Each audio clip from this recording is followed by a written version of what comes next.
हमारी टीम की यही ख्वाहिश होती है कि वो लोग आगे आएँ जो सलाहियत रखते हैं और कुछ करना चाहते हैं। तो इसीलिए हम जो एक्टर होंगे वो यहाँ से जर्मनी से ही लेंगे, जिनको शौक़ हो और जिनको कभी मौका ना मिला हो। हम सबको वेलकम करते हैं, हम किसी को जो भी आता है उसको ये नहीं कहते कि इनकार हम नहीं लेंगे, हमारी पॉलिसी ही ये नहीं है। हमने कुछ डायलॉग्स लिखे हुए हैं जो आप में हम बांट देते हैं। डायलॉग्स जो हैं वो 2-3 मौके की मुनासबत से लिखे गए हैं, तो उसमें कोशिश ये होगी कि आप लोग जो है वो एग्जैक्ट उसी तरह परफॉर्म करने की कोशिश करें।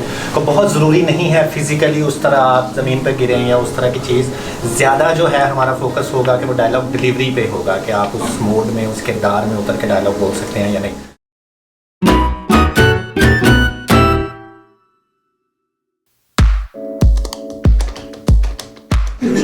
सुबह से बैठे हुए लंबी लाइन पे लग के, बहुत रश था। अब आई है हमारी बारी। हम डिस्कस कर रहे हैं। अच्छा, ऐसे करना। आपने कौन सा रोल सेलेक्ट किया? जानते हो जब रात आसमान पर चमकता है। आपने जो है वेन्यू अरेंज किया है। वेन्यू अरेंज बाद मुझे ज़बरदस्ती एक ये पकड़ा दिया गया जो कि मैं करूँगा। यार आप भी कोई स्क्रिप्ट ले लें, क्या है उसमें? ये चीयर लीडिंग करते हैं।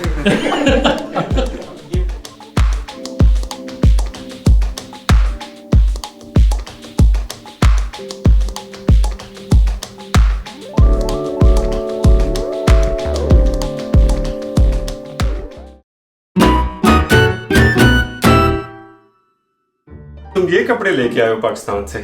इस तरह के कपड़े आप पेंडू भी नहीं पहनते, पागल इंसान। जा यार, कोई ढंग के कपड़े पहन के आ जाके। फिर तेरे जैसे लोग बाद में कहते हैं सीनियर्स ने इंटीग्रेट नहीं होने दिया। आज मैंने मैसेज किया था ना मैंने, अब जवाब देना अपनी दोस्त से मसरूफ है तो मैं क्या कर सकती हूँ। मेरी बेइज्जती करा दी, उल्टा शर्मिंदा करके रख दिया मुझे।